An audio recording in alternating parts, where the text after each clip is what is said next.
यदि गुरु गोविंद सिंह जी ने गुरुमुखी में रामावतार लिखा तो दक्षिण में तमिल में कंबन ऋषि ने वही रामावतारम नाम से ही लिखा, तो बंगला में कृतिवास ने यदि लिखा तो हिंदी में तुलसीदास ने लिखा, तो उत्तर दक्षिण पूरब पश्चिम से सब तरफ भारत के प्राण को अनुप्राणित करने वाला यह तत्व था। इसीलिए महात्मा गांधी ने भी जिस समय स्वतंत्रता आंदोलन की शुरुआत की तो अपना राजनीतिक दर्शन रखा था राम राज्य, और प्रतिदिन का भजन रखा था रघुपति राघव राजा राम, अंतिम शब्द रखा था हे राम।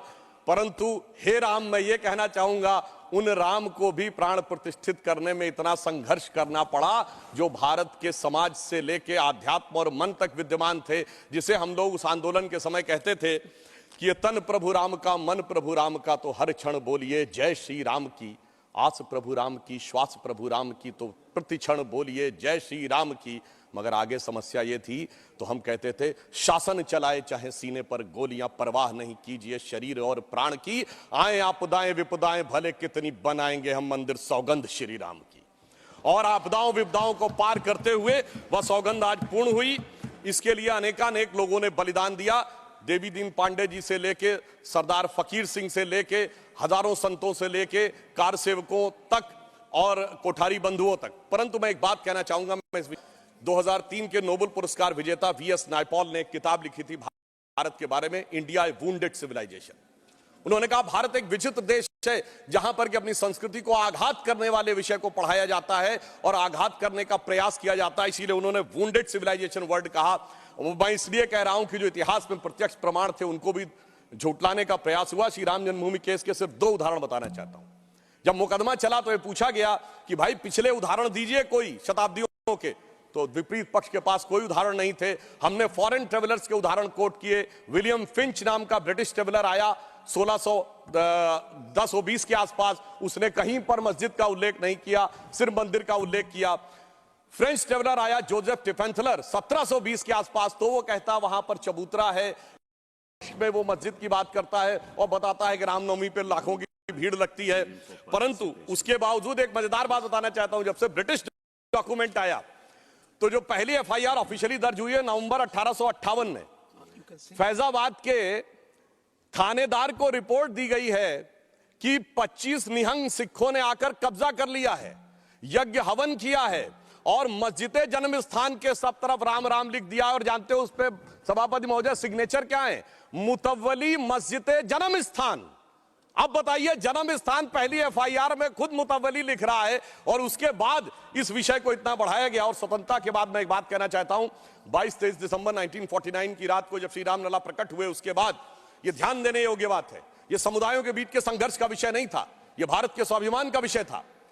12 साल टाइटल सूट की मियाद होती है, 12 साल तक मुस्लिम पक्ष सुन्नी सेंट्रल वक्फ बोर्ड उसमें पैरोकारी नहीं था। 1961 में, दिसंबर 1961 में जब 12 साल पूरे होने में 4 दिन रह गए थे, तब सेंट्रल सुन्नी वक्फ बोर्ड उसमें पैरोकार बना। क्यों? कुछ सेकुलरिस्टों ने समझाया, कुछ लेफ्टिस्टों ने समझाया, और इसका उल्लेख किया कि मोहम्मद साहब ने अपनी किताब में किया है कि मुस्लिम समाज में एक बहुत बड़ा तबका ये मानता था कि हमें इस विषय में पढ़ने की जरूरत नहीं है। परंतु राजनीति के चलते हुए भारत के स्वाभिमान का विषय ये इसका प्रतीक बना। परंतु उसके बाद कोर्ट का निर्णय आया, संपूर्ण मर्यादाओं को पूर्ण करते हुए आज ये दिन आया। तो मैं कई बार हम लोग कहा जाता है कोर्ट का निर्णय आया तो इसमें आपने क्या किया, तो मैं बताना चाहता हूं, हम जब जब सत्ता में आए 1991 में कल्याण सिंह जी की सरकार ने आकर 67 एकड़ भूमि का अधिग्रहण किया। उसके बाद याद करिए खुदाई पर रोक लगा दी गई थी। तो अटल जी की सरकार आई तो नई टेक्नोलॉजी आ गई, ग्राउंड पेनेट्रेशन रेडार, तो रेडार मैपिंग की गई और वो कोर्ट में प्रस्तुत कर दी गई। मतलब ऑपरेशन पे रोक थी, अल्ट्रासाउंड पे तो नहीं थी ना, तो अल्ट्रासाउंड करके दिखाया गया, देखो भाई अंदर क्या है। फिर कोर्ट ने परमिशन दी और उसी खुदाई की हुई 2003 में, और उसके अंदर जो साक्ष्य निकले उसी से 30 सितंबर 2010 का Lucknow bench of Allahabad high court का जजमेंट आया, जिसने गर्भगृह श्री रामलला विराजमान को दिया। अब जब मोदी जी की सरकार आई तो क्या अंतर था? विषय सुप्रीम कोर्ट में आ चुका था।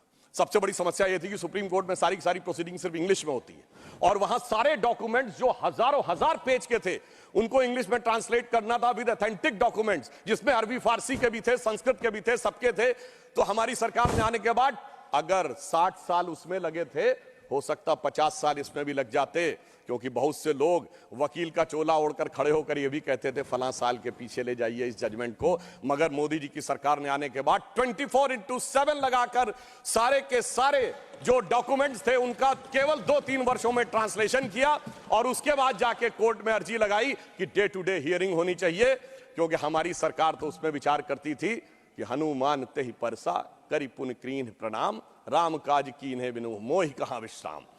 और फिर आपने देखा कि वो जब जजमेंट आया, और योग देखिए कि मान्यवर, हमसे टीवी डिबेट में अक्सर बहुत पूछा जाता था कि आ गए भाजपा वाले कहते हैं रामलला हम आएंगे मंदिर वहीं बनाएंगे, तारीख नहीं बताएंगे। महोदय